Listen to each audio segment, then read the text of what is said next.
Time for the League One weekend recap. Intriguing weekend in England's third tier. Birmingham City pulling away now. They beat Rotherham by 2-1 from behind. We had a bit of jeopardy in a Birmingham City home game for what felt like the first time in a while when Sam Nombe put Rotherham ahead. But Jay Stansfield, 54th minute, nice finish. Jay Stansfield, 81st minute, penalty. Quite an interesting one, this. A doffin on Gardner Hickman. Hickman doing what Hickman does best. Energy, bursting into the box, just getting there in front of a doffin. Now, real time, camera one, I thought it looked soft.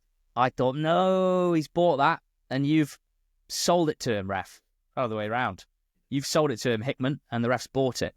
And then you see the slowed down replay, and you see a doffin do that thing where he knows Hickman's coming, Gardner Hickman, I should say, full name him, and he's trying to use his body to basically just get across it and ease him off the ball and then see it out or clear it. But if you do that, George, you have to make sure that the opponent doesn't get to the ball and nick it in front of you. Because once he does that, he's in control of the ball and you're easing him off, your sort of shoulder to shoulder.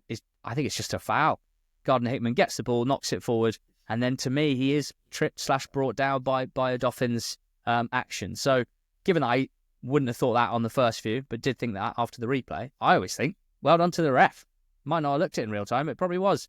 And I'm sure not everyone agrees. But Birmingham win. Steve Evans, unhappy. Chris Davis, happy. Birmingham City have gained more points from losing positions than any other side in England's top 4 tiers this season. Which, that's one of those classic stats. It's got two sides to it, doesn't it? Shouldn't be behind as often as they are, some would say. But show great character, great resilience, great depth, great consistency to keep at it when things go against them, and did so here. And they're pulling away now, George, because Wycombe could only draw over the weekend. It was 1-1 at Cambridge. Took the lead in this one, despite the absence of Richard Kone, who apparently was injured. He's injured. Nothing to do with transfer speculation. Injured. Apparently injured last midweek, even though that was a game in which he scored an injury time winner. Tricky one and hard for Wycombe to play without him, but did get ahead only for Cambridge to equalise. Another sparkling moment from Josh Stokes, who you mentioned on last week's pod, with a fantastic goal, having missed a penalty earlier in the game. No lack of confidence there. Got on the ball, cut inside, curled it into the far corner for a 1-1 draw. That means it was Wrexham's chance to close the gap on Wycombe in second, and they did so. 2-1 at Crawley. Just about got over the line here. Matty James put Wrexham ahead really early on. Crawley, as we expect with Wrexham away from home, they just looked to sit off and defend their lead, and Crawley for the most part had a lot of the ball but didn't do much with it until what we thought was a spectacular equaliser from the boot of Bradley Ibrahim. One of the goals of the day, amazing strike from absolutely miles out. A rare 0.01 XG goal as per Opta.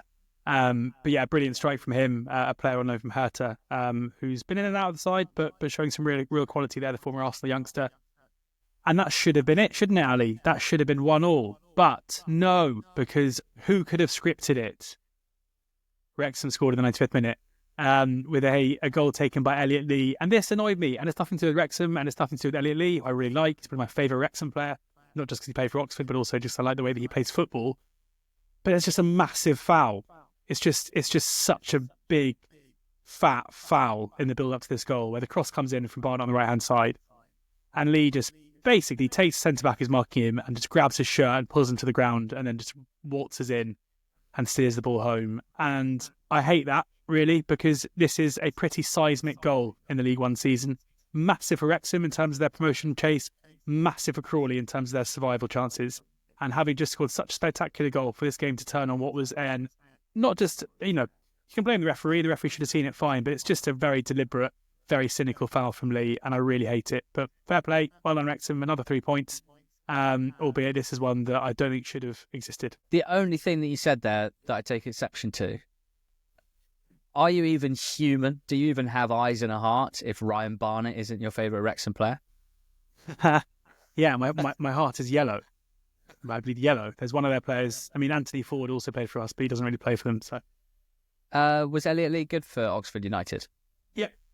Yeah, I mean, it wasn't Was it? amazing, but he came in after Chris Maguire and kind of did Chris Maguire-y things of just like being quite good on the ball and doing quite good set pieces and all stuff like that.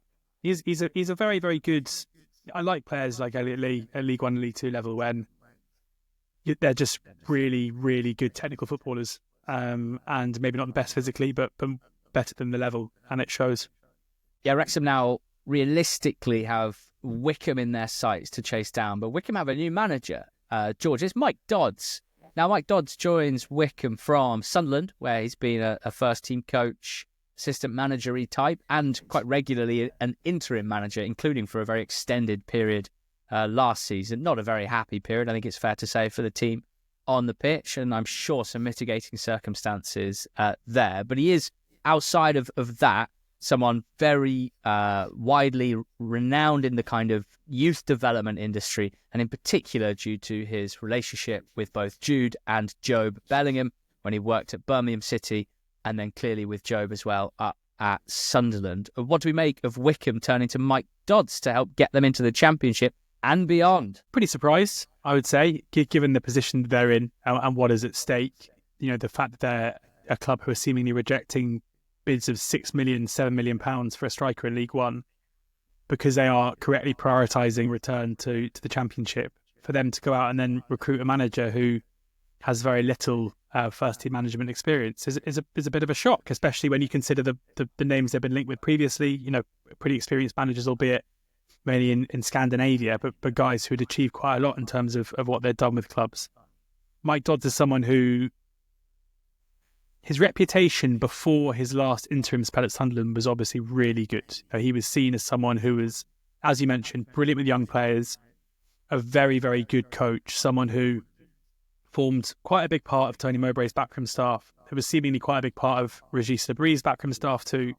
So in terms of kind of pure coaching ability, is very strong. And it does definitely feel like that's what Wycombe want. You know, they want someone who can come in and coach players and improve players and let other people get on with the hiring and firing and player recruitment and other things like that. The only issue is that there is one bit of football management that isn't player development and coaching, and that is the tactical side of the game and setting up teams to cope with the very specific threat of their opposition, to cope with in-game changes, to manage within games itself. And I would say that from the very little evidence we have, but last season, Mike Dodds was seen to fall very, very short on that front, where his spell as Sunderland interim manager effectively saw them go from being a team that were on the brink, in the playoff position when McBeal came in, on the fringes when he left, and then they really descended into mid-table mediocrity. When you consider what they've done this season with much of the same squad, albeit with Jack Clarke no longer there, it almost makes the last season look even worse, I would say, in terms of the performance level when he was there. I would say that his interviews, I watched a couple back on Saturday when it kind of emerged this was going to happen, and I wouldn't say he's the most charismatic. He's pretty honest and open, and I think there's every chance he will make a very good manager in time. I just worry that he's coming into a club where two things happen from here for Wycombe. Either they continue to perform as they are and they get promoted or come very close to getting promoted, and he will be given very little of the credit, in my mind, because they've carried on doing pretty well since Matt Bloomfield left. Or things unravel, in which case the finger will be pointed squarely at him and he probably won't be Wycombe Wanderers manager come May. So, yeah, I am a little bit surprised. In the same way that I was surprised with Luton going for Bloomfield, I'm a bit surprised that Wycombe haven't played the situation a bit more. They seemingly have gone through quite an idealistic appointment process, and it wouldn't be necessarily fair for Dodds, I think, to deliver what's anticipated that he should do. So, yeah, an intriguing one. It's like a batter in cricket playing a premeditated shot to a ball that probably doesn't actually merit that shot. Or when they have one wicket remaining and they need 5 runs to win the test. Probably just, nerdle it. A scoop for 6. What the hell happened in Northampton, George? 6 fields, 1 pitch, 5 goals, 3 for Northampton, 2 for Huddersfield. 3 points for Northampton, 4 without a win for Huddersfield, and they're now 5th in the table. What happened, and what's happened to Huds? I cannot believe you just said 6 fields, 1 pitch. I think this could be the end of the podcast. I think this is us jumping the shark. That's it. It's over. I think you need to stop puns now forever.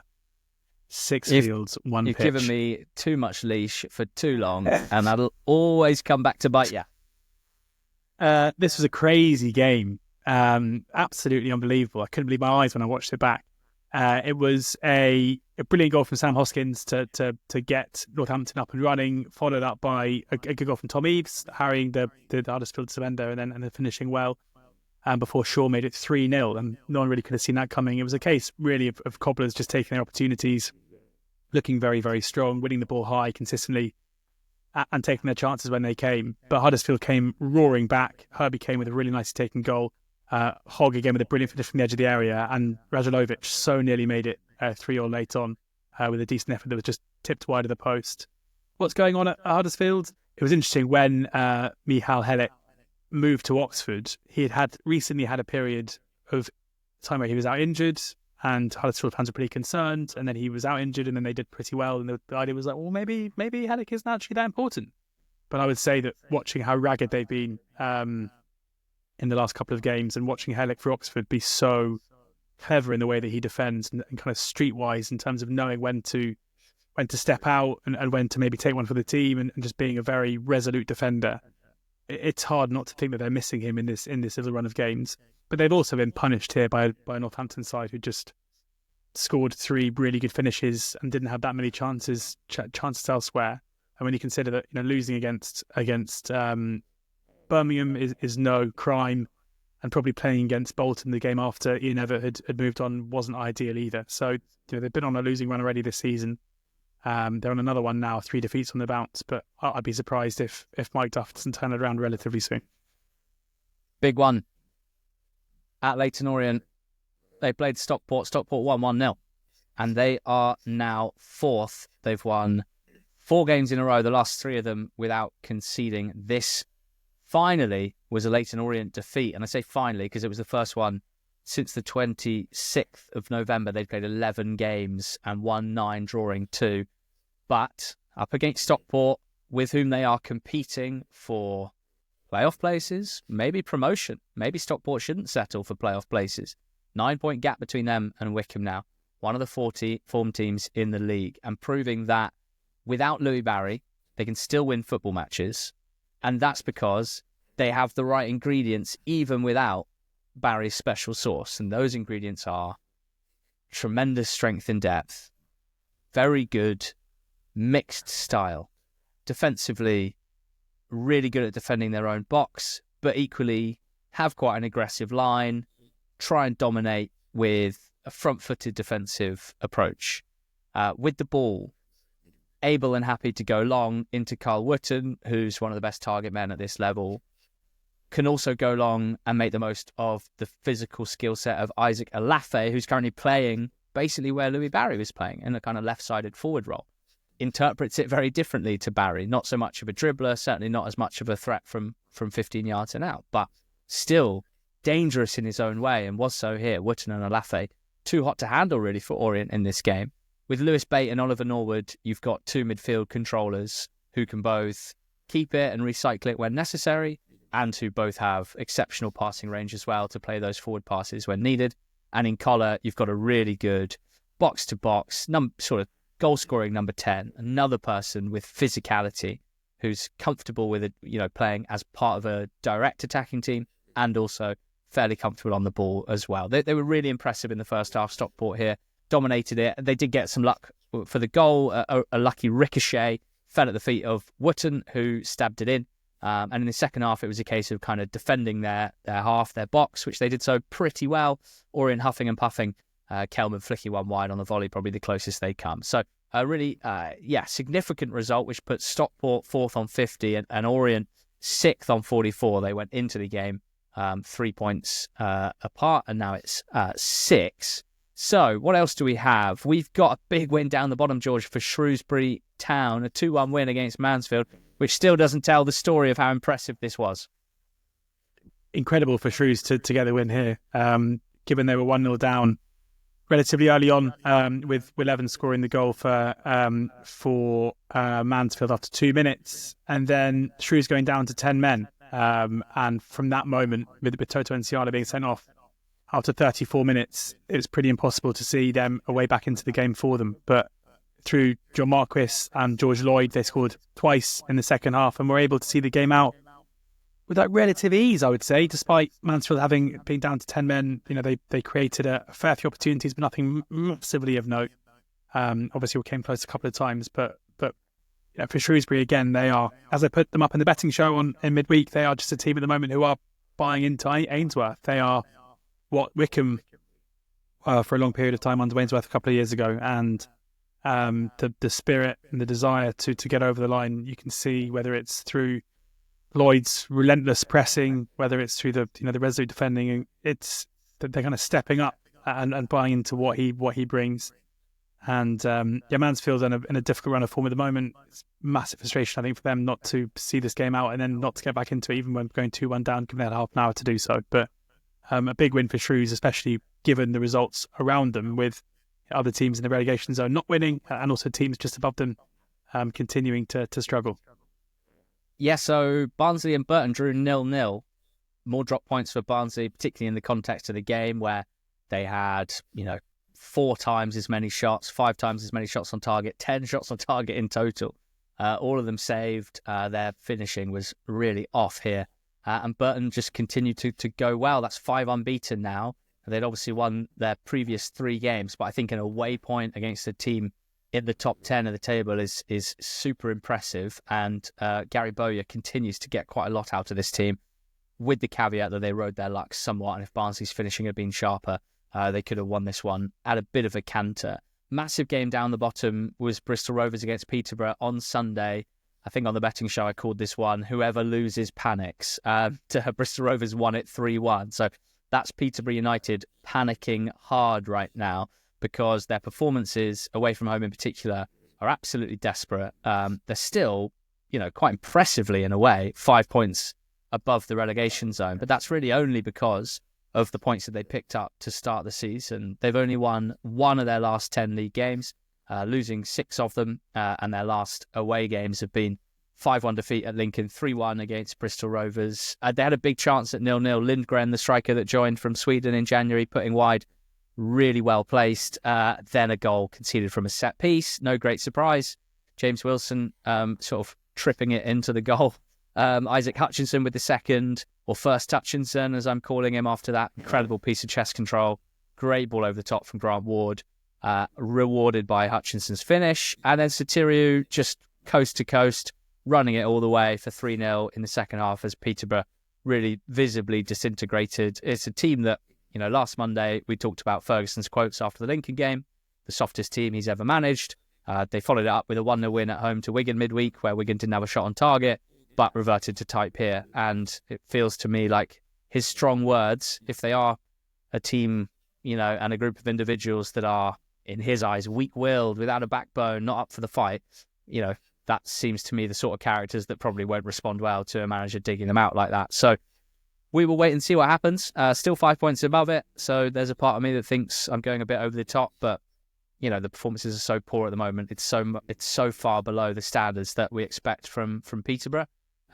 Even without Poku, and even having lost quite a lot of players in the summer, it's a pretty sticky situation. For Bristol Rovers, I thought they were quite unconvincing defensively and out of possession, as they have been for most of this season. They benefit from having an exceptional goalkeeper in Josh Griffiths, but they definitely showed more about them here. They certainly looked more confident. They had some nice play, particularly in the second half, and just took advantage of Peterborough's weaknesses in a way that Posh didn't the other way around. So for Rovers, that's the form against the bottom 6 that's kind of got them safe-ish at the moment. They've beaten Posh, Northampton, Shrewsbury and Cambridge at home, with a 0 draw against Crawley. They beat Burton away. They beat Cambridge away as well. For Posh, no further to add. Nothing further to add, Your Honour. Back up to the playoff places, where things are incredibly spicy now. You got Orient in 6th on 44, Charlton 7th 44, Reading 8th 44, Bolton 9th 44, Barnsley 10th on 43, and then Stevenage in 11th on 40. We'll get to them in 1 second, but Reading 1, Bolton 0 was a big result here. 4 without a win before this for Reading, beating the team that had recently climbed above them. And in fairness, Bolton probably had the better of this game for most of it. Aaron Collins missing a 1-on-1, the biggest chance. And Reading's goal was a penalty. 89th minute, ball into the box. Bolton debutant Keon Atete handling it. Inexplicably, just rusty, I think. Didn't get the flight of the ball. Handball scored by Harvey Nibbs, who I think was only taking that penalty because Sam Smith had been sold to Wrexham on Friday, or maybe even on Thursday. Reading still up against it in so many ways. And, off the pitch, clearly nothing has been solved. On the pitch, that manifests itself in their star striker getting bought by a team in the same division. But still gritting their teeth and getting wins, and still in with a shout of the playoffs if they can finish strong. But what about Stevenage 4, Exeter 1? George, how do you back up away wins at Barnsley, at Wrexham, by scoring 4 goals in a league game for the first time in 3 years? Ali, you sometimes say in a knowing way, just keep your eye on someone. Yeah. Keep your eye on Stevenage, because they are currently playing as well as pretty much any team, I would say, in this league. Obviously taking runaway leaders Birmingham out of it. This is their 3rd consecutive win. Beating Barnsley and Wrexham in itself is impressive. And Exeter, who are woefully out of form, maybe not so much, but the manner of the win absolutely was, because this was a 4-1 win where the gap between the two sides was absolutely vast. Exeter took the lead after 2 minutes. It was basically an attack immediately from kickoff, where Caleb Watts had a shot that was blocked, and then Ed Francis had a second that was judged to have been handled, and therefore Josh McGinn stepped up and tucked home the penalty after 2 minutes.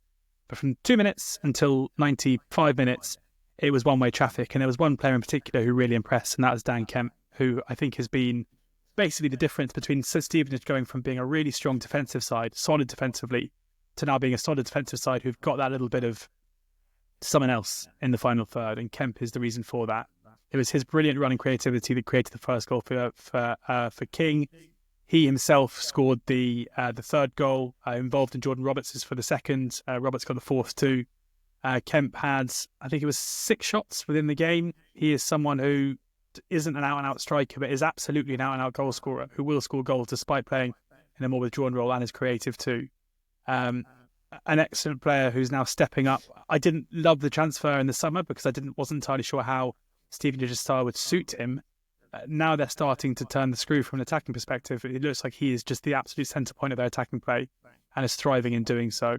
I am very excited to announce that on Wednesday I am going to be sitting down over Zoom. I'm going to be chatting to Alex Revel on Zoom on a remote recording for our next episode of How Do You Manage? And I'm excited to do that for a couple of reasons. Firstly, I'm excited to be like, hey, I was the guy that thought you were going to finish bottom of the league because I thought you were a pretty bad appointment and it was going to be really hard to succeed Steve Evans, and see what he says to that. And B, just looking forward to hearing from him the reason for how he's been able to build this just really strong, really good Stevenage side that have fast become one of my favourite teams in the league.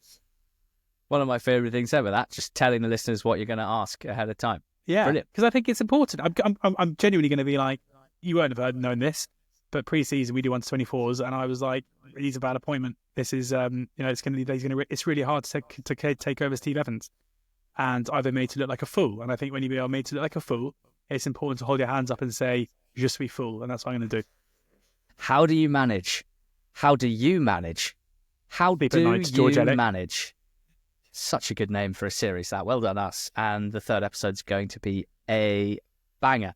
We had 2 draws, Blackburn 2, Charlton 2. Very, very entertaining fare. This Daniel Story, who you guys will know is doing the 92 this season, has been keeping meticulous notes from all of his games, and he says this is the best second half that he's seen so far. Charlton scoring 2, only for Blackpool to level it up. He also singled out Odell Afire, as I did last week, saying that he looked well above the level and really stood out to him. Charlton frustrated to have dropped 2 points from 2-0 up. They've got 2 home games against Stevenage and Peterborough next, just the 1 point off the playoffs at the moment. And Wigan 1, Lincoln 1, goal scored by Johnny Smith and James Collins as Wigan take their first steps post Tello Asgard And Johnny Smith's going to be a big player for them to generate attack from now to the end of the season. James Collins has started well with 2 goals in his first 2 games for Lincoln.